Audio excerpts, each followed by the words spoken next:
Stay back! Don't come any closer or she dies!" The masked gunman's voice echoed through the underground parking garage as David Chen instinctively pushed his 7-year-old daughter Lucy behind a concrete pillar. What had started as a simple trip to pick up Lucy's forgotten backpack from soccer practice had turned into a nightmare. The executive parking level beneath the downtown business complex was supposed to be secure. But now David found himself witnessing what looked like a sophisticated kidnapping operation, targeting a woman in an expensive business suit. Before we jump back in, tell us where you're tuning in from, and if this story touches you, make sure you're subscribed, because tomorrow, I've saved something extra special for you. The woman stood perfectly still near a black sedan, her hands raised, designer heels clicking nervously against the concrete floor. Even in the dim fluorescent lighting, David could see the terror in her eyes as 3 armed men surrounded her. One held a gun to her head while the others worked to disable the security cameras with what appeared to be professional equipment. This wasn't some random street crime. This was planned, coordinated, and clearly targeting someone important. David's heart pounded as he held Lucy close, her small body trembling against his worn denim jacket.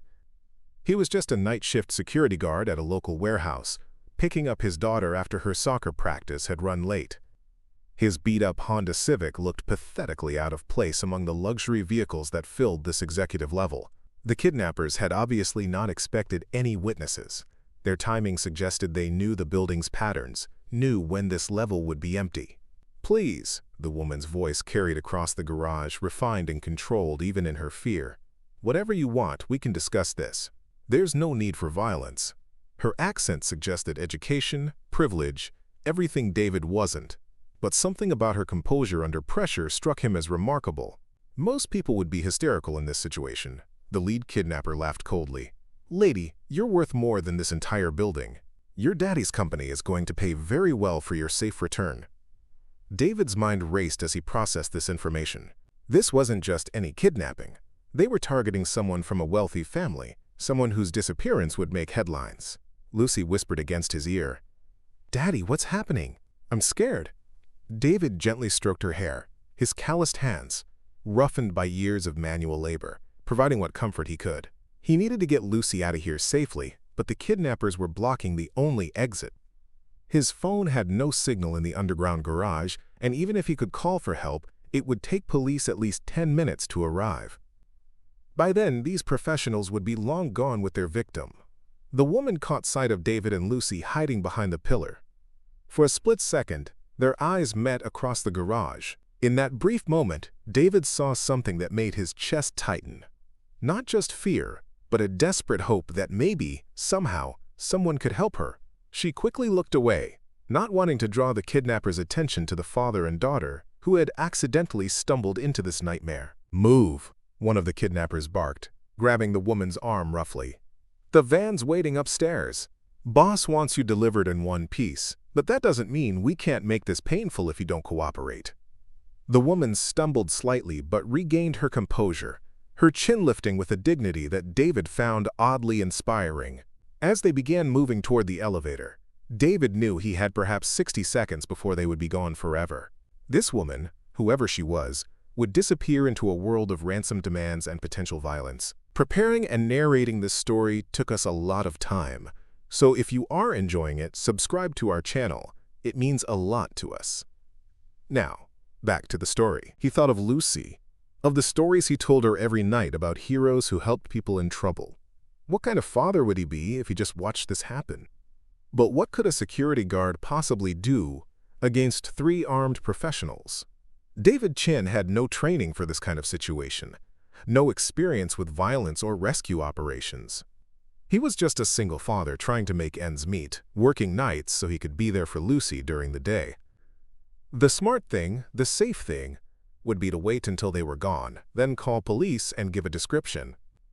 Yet something deep inside him refused to accept that this was someone else's problem. The parking garage fell silent except for the hum of ventilation systems and the distant sound of traffic from the street level above. David's breathing steadied as his mind shifted into a different mode entirely, one that he hadn't accessed in over 8 years, not since he'd walked away from his previous life and everything it represented. Lucy sensed the change in her father immediately, The way his posture straightened and his grip on her hand became more confident rather than fearful. What the kidnappers didn't know, what nobody in David's current life knew, was that before Lucy was born, before he'd chosen the quiet life of a security guard, David Chen had been Master Sergeant David Chen of the 75th Ranger Regiment. He'd spent 6 years in the most elite Special Operations Unit in the U.S. military, trained in close-quarters combat, hostage rescue, and tactical operations that most people only saw in movies. He'd led missions in places that didn't officially exist, saved lives in situations that never made the news. But that was before Sarah died in childbirth, before he'd held his newborn daughter, and made a promise that he would never again put himself in situations where Lucy might lose her only parent. He'd walked away from commendations, from a promising military career, from the brotherhood of soldiers who still called him a hero. All of it had seemed meaningless compared to the responsibility of raising his daughter alone. The tactical assessment came automatically, muscle memory that 8 years of civilian life hadn't erased. 3 hostiles, 1 primary weapon visible, likely sidearms on the others. Victim appeared uninjured but stressed. Concrete pillars provided cover and concealment. Emergency exit stairs were located behind the kidnapper's position. The elevator they were heading for would create a bottleneck, a vulnerability if timed correctly. David's hands moved to his belt, fingers finding the small tactical knife he still carried, a habit he'd never broken, though he told himself it was just a useful tool for his security work. His body remembered the weight distribution, the balance point, the dozens of ways such a simple instrument could neutralize a threat when wielded by someone with the proper training. "Lucy," he whispered, kneeling down to her eye level, "I need you to do exactly what Daddy says, okay? Remember how we practice being very quiet sometimes, like ninjas?" Lucy nodded, her wide eyes trusting him completely. "I want you to crawl behind these cars, stay very low, and hide behind that big white car over there. Don't move until I come get you, no matter what you hear. Can you do that for me?" "But Daddy, what about the bad men?" Lucy's voice was barely audible, but David could hear the intelligence in her question. She was scared, but thinking clearly. Something he'd tried to teach her, never imagining it might matter in a situation like this. "Daddy's going to help that lady," he said simply. "And then we're going to go home and have ice cream, and tomorrow we'll go to the park like we planned. But right now, I need my brave girl to be very quiet and very still." Lucy nodded again, and David felt his heart clench with pride and terror. If something went wrong, if his skills had dulled too much over the years, Lucy would be alone in the world. The kidnappers were at the elevator now, one of them frantically pressing the call button while the other 2 flanked their victim. The woman looked back once more toward where David had been hiding, perhaps hoping against hope that whoever had been there might somehow help her. Her expression changed to confusion when she saw only empty space behind the pillar. David was already moving. 8 years earlier, the morning sun had beaten down mercilessly on the Afghan mountainside, as Staff Sergeant David Chen led his team through what intelligence had classified as a routine extraction mission. The compound ahead housed 3 American contractors who had been captured during a supply convoy ambush. What started as a textbook operation quickly turned into the kind of nightmare that would haunt David's dreams for years to come. His team of 6 Rangers had practiced this exact scenario dozens of times. Breach the outer perimeter, neutralize hostile forces, secure the hostages, and extract to the landing zone within a 20-minute window. David had executed similar missions flawlessly throughout his military career, earning him a reputation as one of the most reliable team leaders in the regiment. His tactical instincts were sharp, his decision-making under pressure was legendary among his peers, and his ability to adapt to changing circumstances had saved countless lives. The mission parameters seemed straightforward enough. Satellite imagery showed a small compound with minimal security. Intelligence suggested no more than 8 to 10 enemy combatants, and the hostages were reportedly being held in the main building's basement. David's team consisted of specialists he had worked with for over 2 years, men whose skills and reactions he trusted as much as his own. Corporal Martinez handled explosives and breaching. Sergeant Johnson was their communications expert. Private First Class Thompson covered long-range reconnaissance.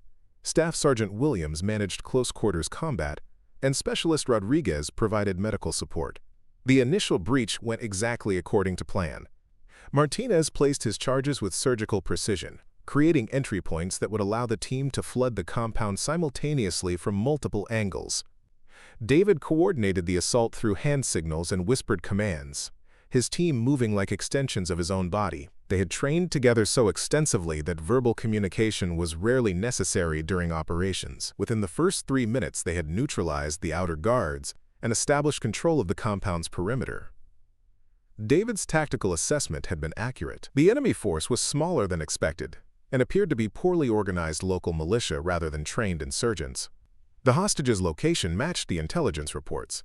An initial reconnaissance suggested they were unharmed and ready for immediate extraction. But as David's team moved toward the basement where the contractors were being held, everything changed in an instant. The intelligence had been fatally flawed. This wasn't a simple kidnapping for ransom or propaganda. The compound was being used as a testing ground for a new type of improvised explosive device, and the basement where the hostages were kept was rigged with enough explosives to level the entire building. Specialist Rodriguez discovered the trap first, his medical training having taught him to recognize the signs of recent construction and unusual wiring patterns. The basement walls were lined with carefully placed charges connected to a sophisticated trigger system that would detonate if tampered with incorrectly. Worse yet, the system was designed with a dead man's switch. If the primary operator was killed or incapacitated, the entire compound would explode within 60 seconds. David found himself facing an impossible choice. His team could retreat and call for explosive ordnance disposal specialists, but that would mean abandoning the 3 contractors to certain death. The enemy had made it clear through radio communications that any attempt to leave the compound would result in immediate detonation. Alternatively, his team could attempt to disarm the system themselves, but none of them had the specialized training required for such sophisticated explosive devices. The third option was the one that would change David's life forever. He could order his team to extract while he remained behind to attempt a manual disarm. His basic explosive training might be enough to at least delay the detonation long enough for the others to reach minimum safe distance. It was essentially a suicide mission, but it was the only way to ensure that his men and the hostages had a chance of survival. David made the decision without hesitation. He ordered his team to take the contractors and move to the extraction point while he stayed behind to buy them time. Martinez protested immediately, arguing that they should all stay and work together to solve the problem. Johnson insisted that his communications equipment might be able to interfere with the detonation signal. Williams flat out refused to follow the order, stating that Rangers never left anyone behind. For the first and only time in his military career, David pulled rank and made his order explicit and non-negotiable. His team had less than 15 minutes to reach the landing zone before their extraction helicopter would be forced to abort due to incoming enemy reinforcements. If they stayed to help him, everyone would die. If they left immediately, at least 6 lives would be saved, even if his own was lost in the process. The disarmament process required David to work in complete silence, his hands steady, despite the knowledge that one wrong move would kill him instantly. The device was more sophisticated than anything he had encountered in his training, incorporating elements of both traditional military explosives and improvised components that defied standard disarmament procedures. Each wire he cut, each connection he severed, was essentially educated guesswork based on his limited knowledge of explosive systems. As he worked, David thought about Sarah, who was 7 months pregnant with Lucy back home. They had been married for 3 years, and Sarah had been incredibly supportive of his military career, despite the constant deployments and dangerous missions. She understood that David's work saved lives, that his skills and dedication made a difference in the world. But she had also made him promise that when their baby was born, he would consider transitioning to a less dangerous role within the military. The basement was completely silent except for the sound of David's breathing and the occasional creak of the building settling above him. His headset crackled with updates from his team as they moved toward the extraction point with the rescued contractors. Martinez reported that all 3 hostages were in good condition and able to move under their own power. Johnson confirmed that the landing zone was secure and the extraction helicopter was on schedule. Williams provided tactical updates on enemy movements, indicating that reinforcements were approaching but had not yet reached firing positions. With less than 2 minutes remaining on his mental countdown, David reached the final connection point in the explosive device. The system's design suggested that this particular wire controlled the primary detonation sequence, but cutting it incorrectly would trigger an immediate explosion. His training told him to cut the blue wire, but his instincts suggested that the system had been deliberately designed to trap anyone attempting exactly that procedure. David closed his eyes for a moment, thinking of Sarah's smile, imagining the child he had never met but already loved more than his own life.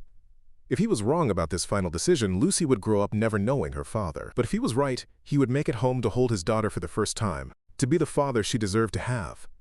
He cut the red wire instead. The explosion never came. The device powered down with a soft electronic whine, its LED indicators fading to black. David had successfully disarmed one of the most sophisticated improvised explosive devices his unit had ever encountered, saving not only his own life, but potentially the lives of dozens of other soldiers who might have faced similar traps in the future. The technical specifications of his disarmament were later studied by explosive ordnance disposal specialists and incorporated into training programs across multiple military branches. But the victory came at a cost that David couldn't have anticipated. The stress of the mission, combined with the guilt of having ordered his team into danger and the knowledge of how close he had come to leaving his unborn child fatherless, fundamentally changed his relationship with military service. The commendations that followed, the praise from superior officers, the recognition of his tactical brilliance, all felt hollow compared to the weight of what he had almost lost. When Lucy was born 6 weeks later, David held his daughter in the hospital room and made a silent promise that would define the rest of his life. He would never again put himself in a position where his death would leave her alone in the world. No mission, no matter how important, was worth the risk of abandoning his child. The military had given him purpose and identity for 6 years. But fatherhood had given him something far more precious. David completed his current deployment and submitted his discharge papers immediately upon returning to the United States. His commanding officers tried to convince him to reconsider, offering promotions, specialized assignments, and opportunities that most soldiers could only dream of achieving. His teammates were devastated by his decision, arguing that his skills were too valuable to waste in civilian life. But David's mind was made. He moved with infant Lucy to a small apartment across the country, far from military bases and the friends who might try to draw him back into that world. He found work as a security guard, a job that paid enough to support his small family while requiring none of the skills or mindset that had defined his previous life. He never spoke about his military service, never mentioned his decorations or commendations, never told anyone about the missions he had completed or the lives he had saved. For 8 years, David Chen had been just another single father, working a blue-collar job to provide for his daughter. His neighbors knew him as a quiet, reliable man who always attended Lucy's school events and never missed a parent-teacher conference. His co-workers saw him as someone who did his job competently, but without ambition, content to work his shifts and go home to his family. But tonight, in the parking garage beneath the business district, all of that careful anonymity was about to disappear. The tactical instincts that David had spent 8 years suppressing were flooding back with crystal clarity. His body remembered the weight of combat gear, the feel of weapons in his hands, the split-second timing required for successful hostage rescue operations.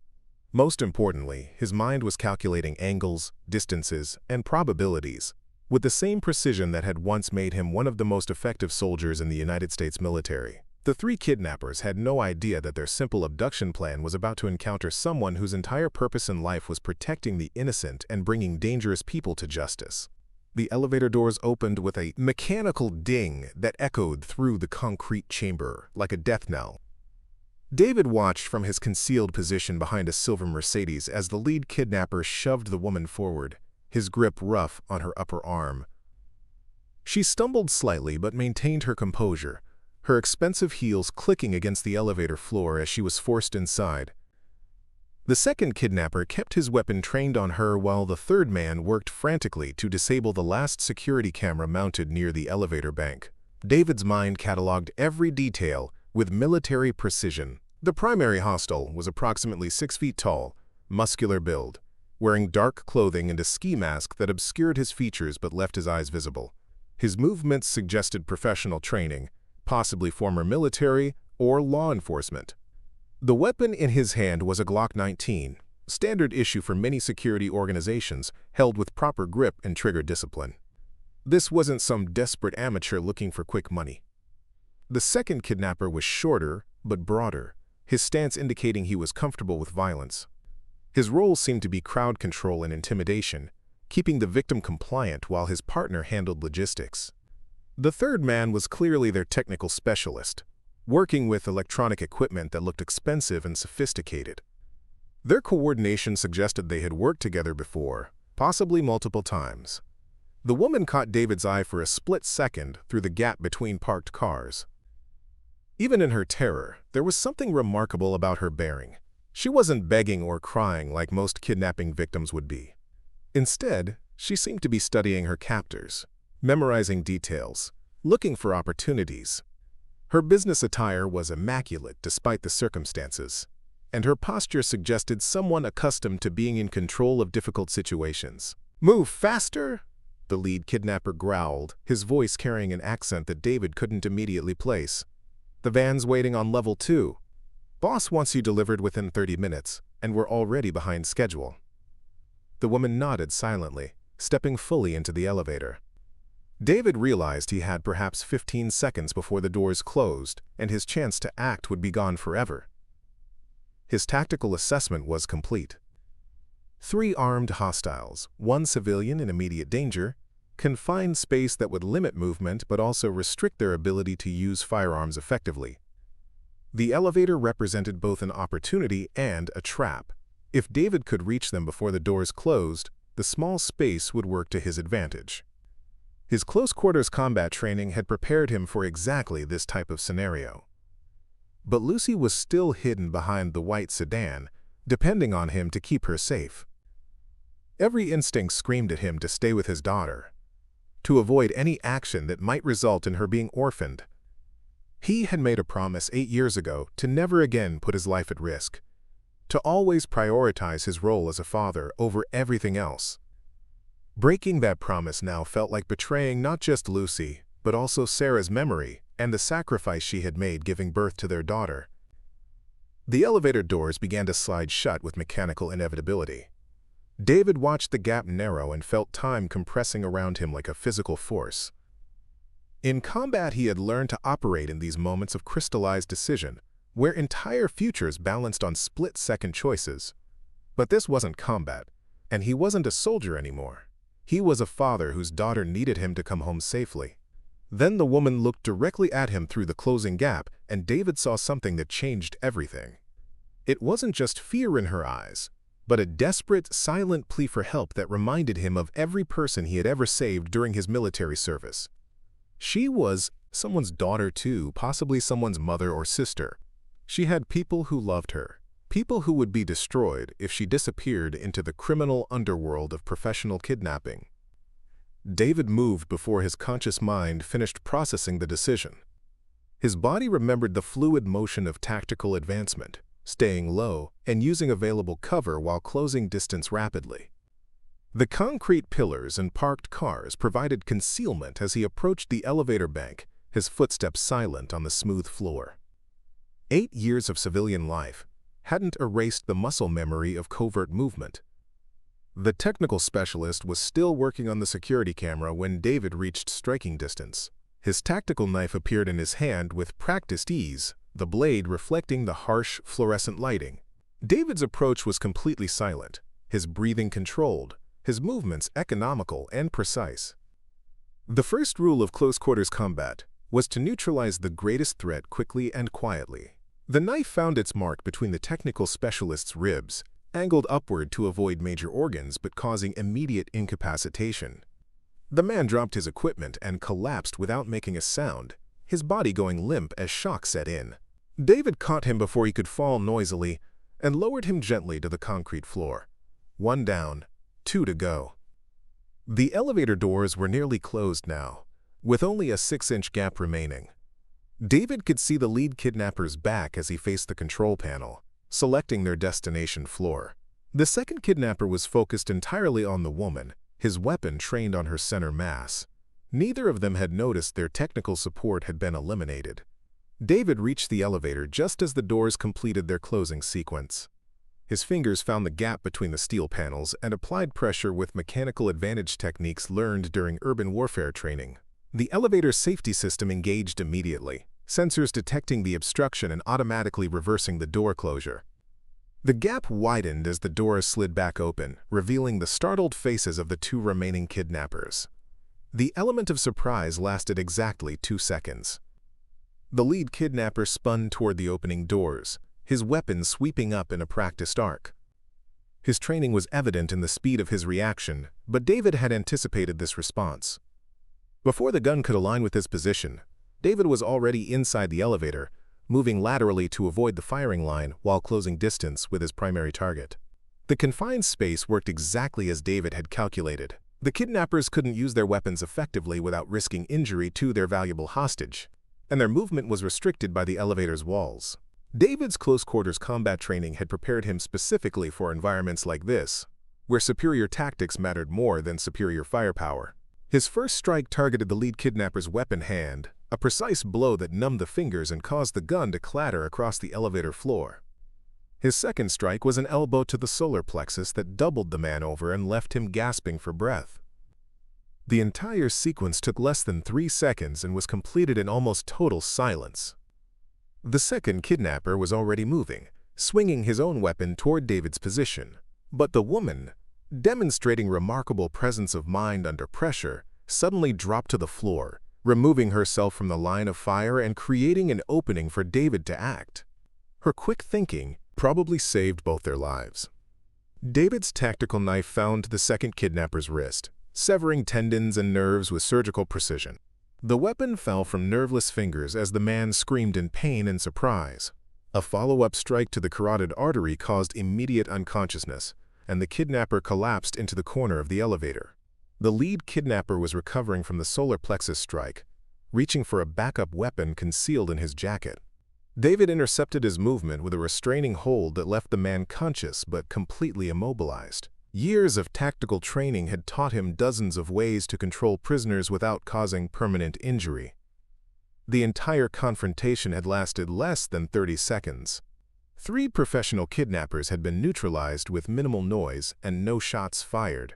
The woman was unharmed, the threat was contained, and Lucy was still safely hidden in the parking garage. David's military instincts had taken over completely, operating with the same efficiency that had once made him legendary among his peers. But, as the immediate danger passed, and adrenaline began to fade from his system, David realized the magnitude of what had just happened. He had broken his promise to Lucy, put himself in mortal danger, and revealed skills that he had spent 8 years trying to forget. There would be questions now, investigations, media attention.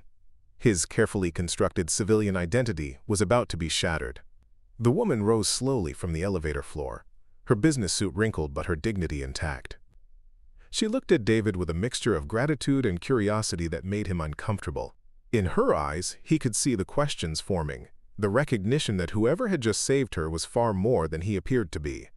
"Thank you," she said simply, her voice carrying an authority that suggested she was accustomed to being listened to.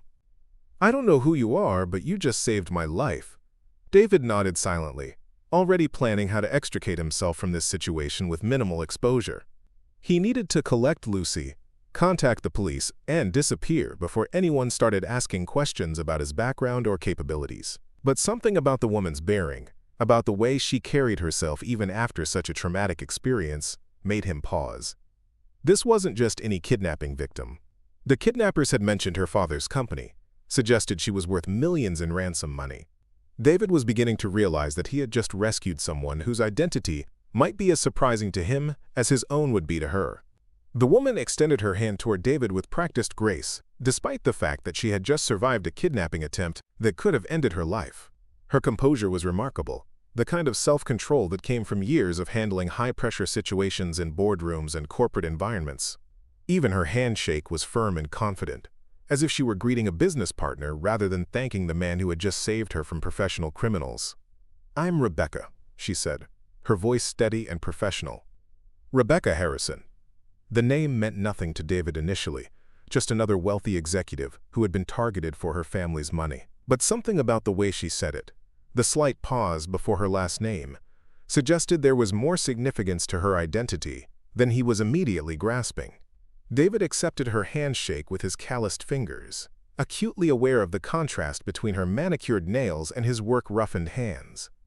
"David," he replied simply, offering no last name and hoping to keep the interaction brief.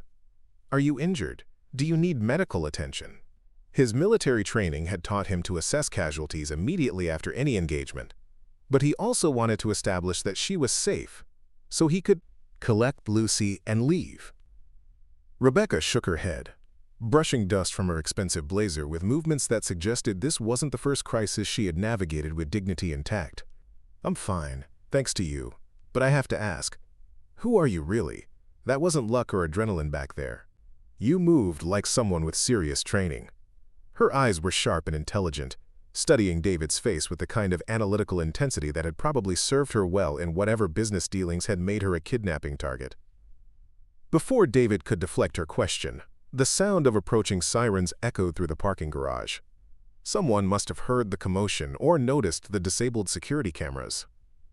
David felt his stomach tighten with anxiety. Police meant questions, reports, background checks. His military service would be discovered, his carefully maintained anonymity would be shattered, and Lucy's quiet life would be turned upside down by media attention and scrutiny. "I need to get my daughter," David said quickly, moving toward the elevator buttons to return to the main parking level.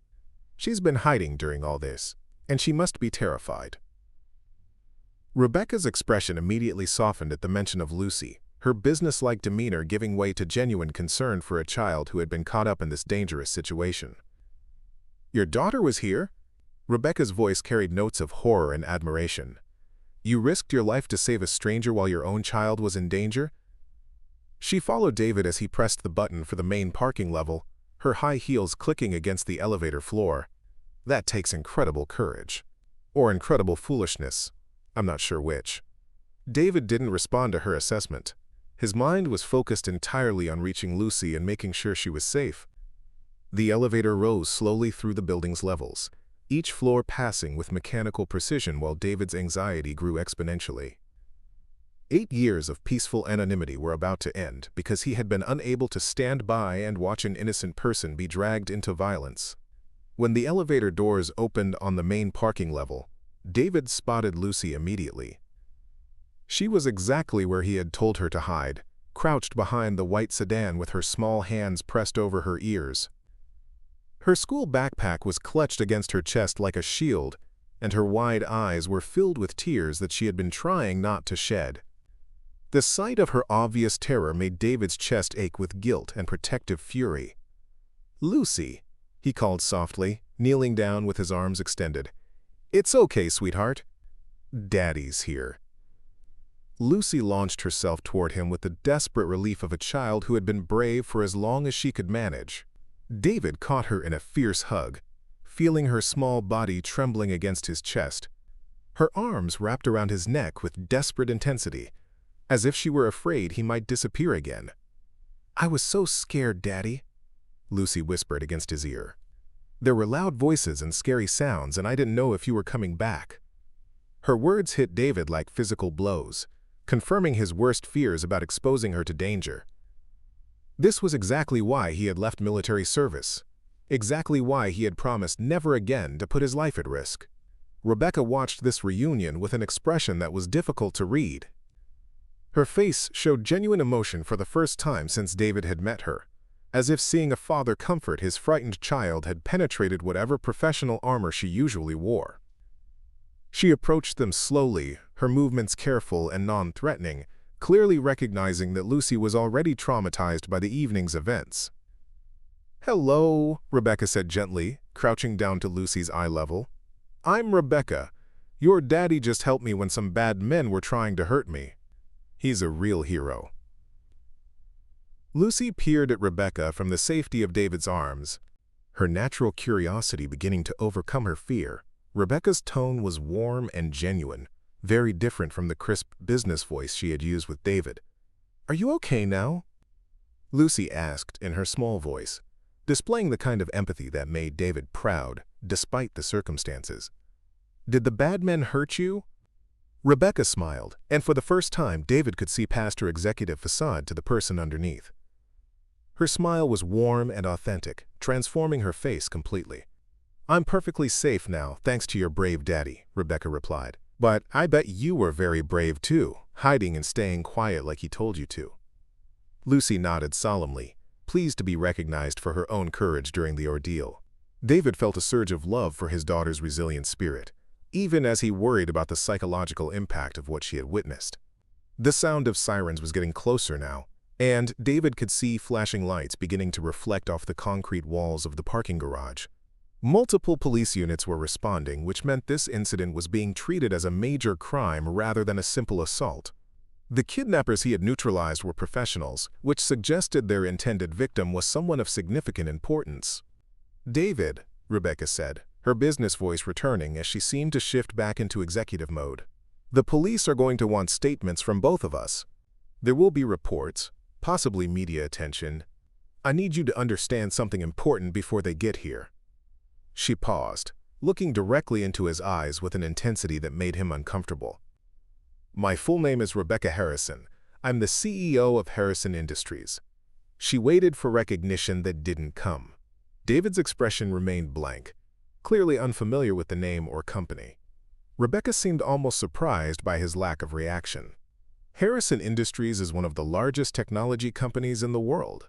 We employ over 200,000 people, and our annual revenue is approximately $60 billion. The numbers meant nothing to David beyond confirming that Rebecca was indeed wealthy enough to be a valuable kidnapping target. He had spent 8 years deliberately avoiding news about corporate executives and technology companies, focusing instead on Lucy's school events and community activities that had nothing to do with the business world. "My father founded the company 40 years ago," Rebecca continued, "and I've been CEO for the past 6 years.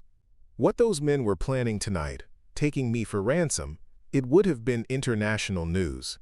Stock markets would have been affected. Thousands of jobs could have been at risk, depending on how long I was missing and what demands were made." David was beginning to understand the magnitude of what had just happened. This wasn't just any kidnapping he had prevented. Rebecca Harrison wasn't just any executive. She was apparently one of the most powerful business leaders in the world, someone whose disappearance would have made headlines in every major newspaper and television network. "Why are you telling me this?" David asked, though he suspected he already knew the answer. People at Rebecca's level of wealth and influence didn't experience random encounters.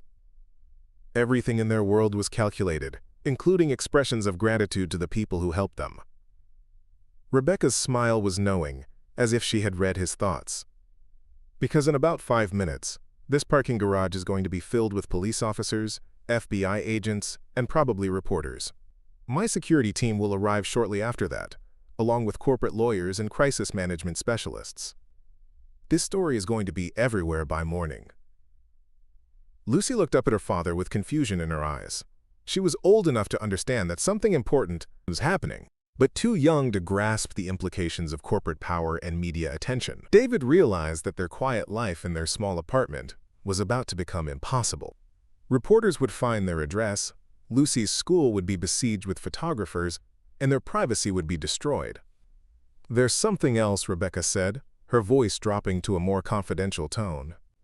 "The way you handled those men tonight, your training and capabilities, that's going to raise questions, serious questions. People are going to want to know who you really are, what your background is, how a security guard acquired such specialized skills." David felt the walls of his carefully constructed new life beginning to crumble around him. Rebecca was right. There was no way to explain what had happened tonight without revealing his military background, his special operations training, the skills that he had spent 8 years trying to forget. The quiet anonymity that he had built for Lucy's sake was about to be shattered by his decision to help a stranger. But as he looked at Rebecca, alive and safe and preparing to return to her billion-dollar empire, David realized he didn't regret his choice. Some things were more important than maintaining cover, more important than protecting his own secrets. Saving an innocent life was worth the consequences he was about to face. The police sirens were very close now, and David could hear vehicles entering the parking garage. In moments, this would become a crime scene. with all the chaos and scrutiny that entailed. Whatever happened next, David's life as an anonymous security guard was over. The only question now was what would replace it. 6 months later, David stood in the executive boardroom of Harrison Industries, wearing his first suit in nearly a decade. Through the floor-to-ceiling windows, Manhattan stretched out below like a concrete ocean, a view that would have intimidated him once, but now felt oddly familiar. Lucy sat beside him in a smaller chair, her legs swinging freely as she colored in a notebook that Rebecca had given her. The media storm had been everything Rebecca predicted and worse. For 3 weeks, reporters camped outside their apartment building, and Lucy couldn't go to school without photographers following her. David's military record became front-page news, with headlines calling him everything from the mystery hero to the warrior dad. His former teammates reached out, his commanding officers gave interviews, and suddenly everyone wanted to know about the decorated soldier who had become a security guard. But Rebecca had kept her promise. Within days of the incident, she had arranged for private security to protect David and Lucy from media harassment. She provided temporary housing in a secure location and ensured Lucy could continue her education without disruption. More importantly, she listened when David explained that he didn't want fame or recognition, just the chance to raise his daughter in peace. "David," Rebecca said, entering the boardroom with her characteristic confidence, "I have a proposition for you." She sat across from them, her demeanor more relaxed than it had been in their earlier meetings. Over the months, they had developed an unlikely friendship built on mutual respect and shared understanding of what it meant to protect the people you love. "Harrison Industries needs a new head of corporate security," she continued, sliding a folder across the polished table. "The salary is substantial. The benefits include full college tuition for Lucy when she's ready, and most importantly, it's a behind-the-scenes position. No media appearances, no public recognition, just keeping our people safe." David opened the folder and saw numbers that would transform their lives overnight. But more than the money, he saw the opportunity to use his skills meaningfully while still being present for Lucy. The position would allow him to work normal hours, attend school events, and maintain the father-daughter relationship that mattered most to him. "There's one condition," Rebecca added with a slight smile. "Lucy gets to visit the office whenever she wants. We have an excellent childcare facility, and honestly, she's become something of a mascot around here. The staff adores her." Lucy looked up from her coloring with bright eyes. "Can I really come see Miss Rebecca at work, Daddy?" David realized that his daughter had formed her own relationship with the woman whose life he had saved, and that Rebecca genuinely cared about Lucy's well-being. David signed the contract without hesitation, understanding that this wasn't just charity or gratitude. Rebecca had recognized that his skills were valuable, that his desire to protect people aligned perfectly with her company's needs. He wasn't being rescued. He was being recruited by someone who understood his worth. As they left the building hand in hand, Lucy chattering excitedly about her new extended family at Harrison Industries, David reflected on how dramatically their lives had changed. The quiet security guard and his daughter had found their place in a larger world, one where his military background was an asset rather than a secret to be hidden. The broken promise he had made to himself 8 years ago had led to something he never expected, a chance to be both the protector he was trained to be and the father Lucy deserved. Sometimes the most important choices were the ones that changed everything. Up next, you've got 2 more standout stories right on your screen. If this one hit the mark, you won't want to pass these up. Just click and check them out.